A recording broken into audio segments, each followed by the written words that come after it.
की जयप्रकाश नड्डा जिंदाबाद, जयप्रकाश नड्डा जिंदाबाद।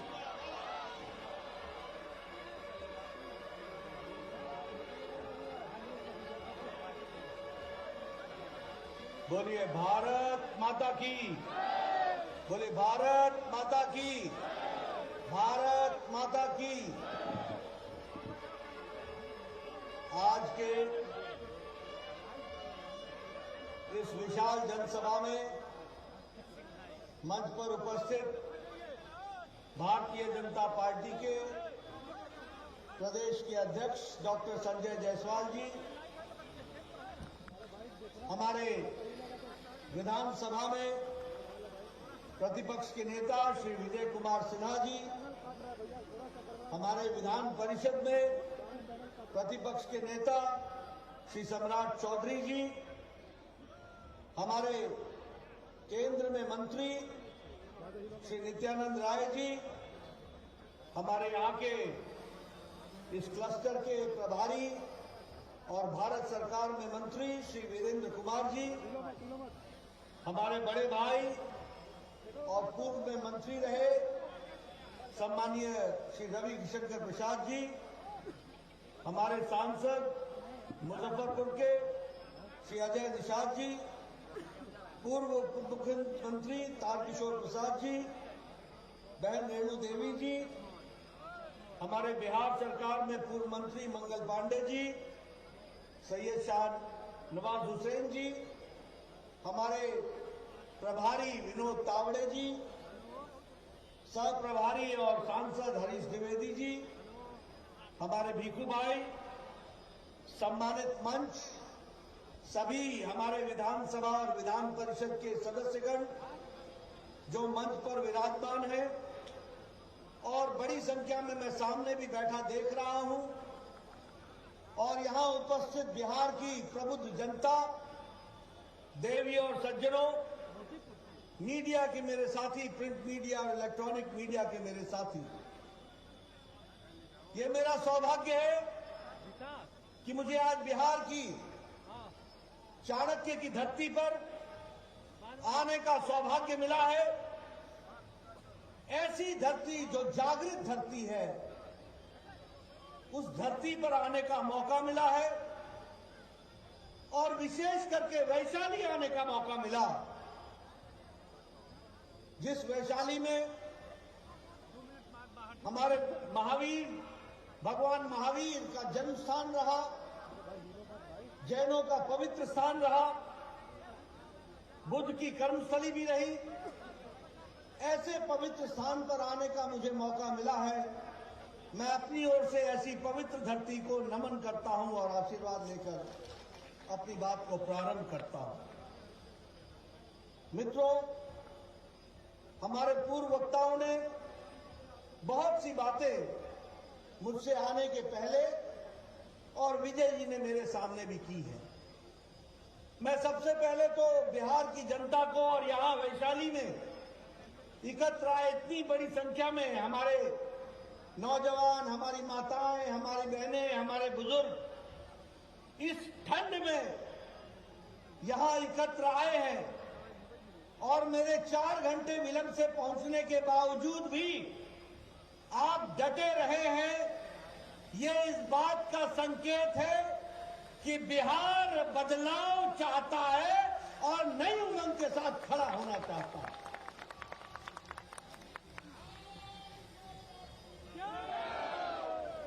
आपके इस ठंडक में, इस गर्मी के साथ, इस गर्मजोशी के साथ यहां उपस्थित होना इस बात का सूचक है, इस बात को इशारा करता है कि आप सब लोगों ने वर्तमान व्यवस्था को उखाड़ के फेंकने का और विशुद्ध भारतीय जनता पार्टी के कमल के निशान का आह्वान करने का आपने संकल्प ले लिया,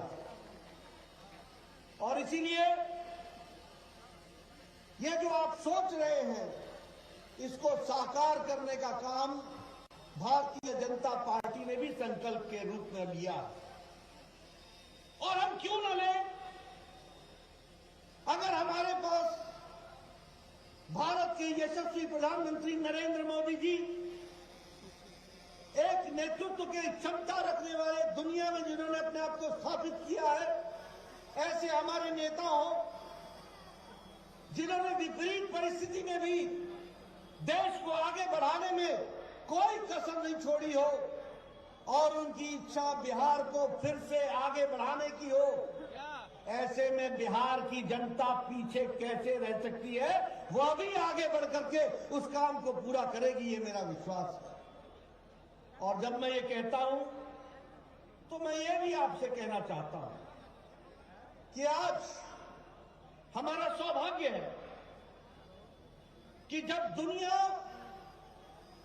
विभिन्न संकटों से गुजर रही है, फिर चाहे वो कोरोना की मार हो, फिर चाहे वो यूक्रेन का युद्ध हो, फिर चाहे वो सप्लाई चेन की मुसीबत हो, फिर चाहे वो महंगाई का विषय हो, जब सारी दुनिया जूझ रही है तो मैं बड़े गौरव के साथ और फख्र के साथ ये कह सकता हूं कि इन विपरीत परिस्थिति में भी भारत को आगे बढ़ाने का काम किया है तो भारत के यशस्वी प्रधानमंत्री नरेंद्र मोदी जी ने किया। और मैं फिर कहने के लिए नहीं कह रहा हूं, आप सब लोग यहां पर खड़े हैं, बैठे हैं, बड़े नजदीक नजदीक हैं, किसी ने भी चेहरे पर मास्क नहीं पहना है। हालांकि हिदायत दी गई है कि मास्क पहनो, पर आप नजदीक नजदीक खड़े हैं। यह इसलिए संभव हो पाया है कि भारत के यशस्वी प्रधानमंत्री ने 135 करोड़ की जनता को 220 करोड़ टीकाकरण करके डबल डोज देकर के आपको सुरक्षा कवच पहनाया है। आज चीन की हालत देख लीजिए, टेलीविजन पर आपको आए दिन दिख रहा है। अमेरिका में टीकाकरण पूरा नहीं हुआ है, यूरोप में टीकाकरण पूरा नहीं हुआ है, अभी भी वहां के देश टीकाकरण के विषय को लेकर के जूझ रहे हैं। लेकिन यह हमारा देश है, मोदी जी के नेतृत्व में आज 220 करोड़ डबल डोज और बूस्टर डोज लेकर के तैयार है कोरोना से दो हाथ करने को। अगर मैं बात करूं तो एक समय था, मैं पूर्व में स्वास्थ्य मंत्री भी रहा हूं, इस देश में 25 साल लग गए टेटनस की दवा को आने में। इस देश में 28 साल लग गए ट्यूबरक्लोसिस की दवा को आने में। इस देश में 30 साल लग गए। इस देश में 25 से 30 साल पल्स पोलियो के 2 बूंद को पहुंचने में लग गए। इस देश में 100 साल लग गए जापानी बुखार की दवा को पहुंचने में। 1906 में जापान में दवा बन गई थी और भारत में गोरखपुर में, जहां से हरीश द्विवेदी आते हैं, यह दवा 2006 में पहुंची जब योगी जी वहां के सांसद हुआ करते थे। 100 साल, 100 इयर्स। लेकिन 2020 के जनवरी में कोरोना आया। 2020 के अप्रैल में मोदी जी ने टास्क फोर्स बैठाया और भारत सरकार की तरफ से साइंटिस्टों को प्रोत्साहित किया गया, कंपनियों को प्रोत्साहित किया गया और 9 महीने के अंदर एक नहीं 2 वैक्सीन बना करके भारत खड़ा हो गया। ये बात भी हमको याद रखनी चाहिए। और आज हम 100 देशों को वैक्सीन मैत्री में वैक्सीन दे चुके हैं। 48 देशों को हम मुफ्त दे चुके हैं। 1.5 करोड़ डोज हम मुफ्त दे चुके हैं। ये भारत का एक आत्मनिर्भर का परिचय है जिसको हमको समझना चाहिए। इसलिए विकास की अगर हम बात करें, देश को आत्मनिर्भर होने की बात करें, तो नए नए आयाम हम लोगों ने स्थापित किए। अभी ये यूक्रेन का युद्ध हुआ, कौन सा ऐसा देश है जो अपने नागरिकों को वापस लाया हो? कौन सा ऐसा देश है? क्या अमेरिका लेकर के आया था? क्या ऑस्ट्रेलिया लेकर के आया? क्या हमारे पाकिस्तान के लोग लेकर के आए? क्या बांग्लादेश के लोग लेकर के आए? क्या श्रीलंका के लोग लेकर के आए? लेकिन भारत के यशस्वी प्रधानमंत्री ने एक समय में पुतिन से बात की, एक समय में ज़ेलेंस्की से बात की, यूक्रेन का युद्ध रुकवाया और 32,000 छात्र सुरक्षा के साथ वापस भारत पहुंचाया। ये भारत का बदलती तस्वीर 32,000। और एक बात और सुन लीजिए कि हमारे देश का तिरंगा झंडा लेकर के दूसरे देश के विद्यार्थी भी वो भी सुरक्षित भारत पहुंच गए। यह भी कमाल की बात है। अगर मैं बात करूं, आज 200 साल राज किया हमको ब्रिटेन ने, ब्रिटानिया ने हमको 200 साल राज किया। आज इस आर्थिक मंदी में भी भारत ने ब्रिटानिया को पछाड़ करके दुनिया की हम 5वें नंबर की अर्थव्यवस्था बन गए हैं। दुनिया के हम 5वें नंबर की अर्थव्यवस्था। मैं आपको बताना चाहता हूं, 8 साल पहले 92%, यहां रविशंकर जी बैठे, हमारे पूर्व आईटी मंत्री हैं, जब ये मंत्री बने थे तो 92%, 92% मोबाइल दुनिया से भारत को आता था। 92%। आज 97% भारत मैन्युफैक्चर कर रहा है मोबाइल और दुनिया को दे रहा है। मैं ठीक बोल रहा हूं रविशंकर जी? 97% दुनिया को मोबाइल दे रहा है। सारी मैन्युफैक्चरिंग यहां हो रही है। स्टील में हम, इस्पात में हम दूसरे नंबर के मैन्युफैक्चरर हो गए, दूसरे नंबर के। अगर हम बात करें केमिकल्स में तो हमारा एक्सपोर्ट 6 गुना बढ़ गया। इलेक्ट्रॉनिक्स में हमारा एक्सपोर्ट, हमारा निर्यात 7 गुना बढ़ गया। अगर हम बात करें दवाइयों की तो दुनिया के प्रगतिशील देशों की फार्मेसी भारत बन गई है और दुनिया को सस्ती दवा देने का काम भारत ने पकड़ा है। ये आत्मनिर्भर भारत खड़ा हो गया और ये सब मोदी जी के नेतृत्व में हुआ है। लेकिन हम यही नहीं रुके हैं। मैं यहां वैशाली में आया हूं। बताइए आपको गैस का कनेक्शन मिला है कि नहीं मिला है? बताइए बहने, आपको गैस का कनेक्शन मिला है कि नहीं मिला है? मैं तो गांव से आता हूं, मैंने तो देखा है कैसे बहनें सुबह सुबह उठ करके लकड़ी इकट्ठा करती थी और लकड़ी इकट्ठा करके चूल्हा जलाती थी। और आपके यहां गोईठा बनाया जाता था, उसको थापा जाता था। क्या बोलते हैं? थापना ही बोलते हैं, थापना ही ना। गोईठा थापा जाता था, धूप में सुखाया जाता था, उससे चूल्हा जलाया जाता था और तब जाकर के धुएं के बीच में 1 कप चाय बना करके बहनें अपने पति देव को दिया करती थी। आजकल 11 करोड़ बहनें हैं, लाइटर से, टक से गैस का चूल्हा जलाती हैं और 15 मिनट में चाय पिलाती हैं और 1 घंटे में भोजन खिला करके पति देव को विदा कर देती है, जाओ काम पर जाओ। ये महिला सशक्तिकरण हुआ। मैं बिहार में बचपन में न गुजरा, मैं आपके सामने वो तस्वीर कहना नहीं चाहता हूं, लेकिन क्या ये सच्चाई नहीं थी कि सुबह सूरज उगने के पहले और शाम को सूरज ढलने के पहले बाद हमारी बहनें गांव से निकल करके झुंड की झुंड अपने दैनिक नित्य कर्म के लिए जाया करती थी? क्या ये तस्वीर नहीं देखी? जब मोदी जी ने कहा स्वच्छता अभियान, तो लाल किले पर जब ये बात कही तो उनका मजाक बनाया गया। कहा कि भारत का प्रधानमंत्री शौचालय की बात कर रहा है, वो भी लाल किले से। वो इसलिए मजाक उड़ा रहे थे कांग्रेसी भाई क्योंकि उन्होंने गरीबी देखी नहीं थी, उनको मालूम नहीं था।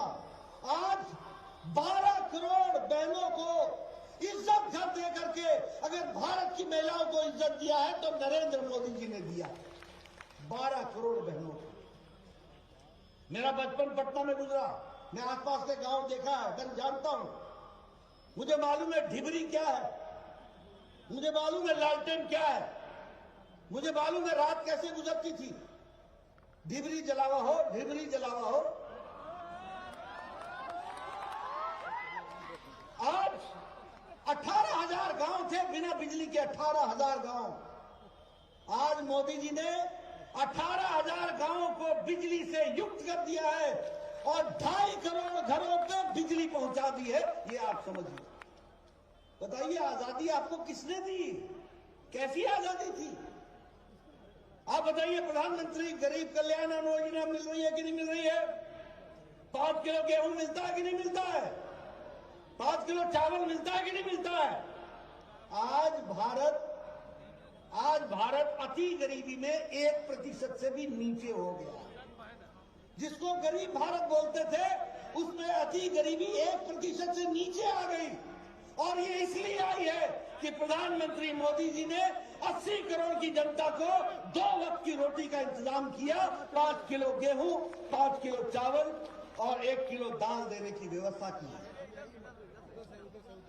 मुझे याद है, मैं जब पहली बार एमएलए बना तो मेरे पास, और आप सब लोग जितने एमएलए बने हैं सबका आपने देखा होगा, इसका इलाज कराना है, इसका बाईपास होना है, इसको स्टंट लगना है, इसका किडनी का ऑपरेशन होना है, इसका गुर्दे का ऑपरेशन होना है, इसका लीवर का ऑपरेशन होना है, इसको 3 लाख लगेगा, इसको 2.5 लाख लगेगा।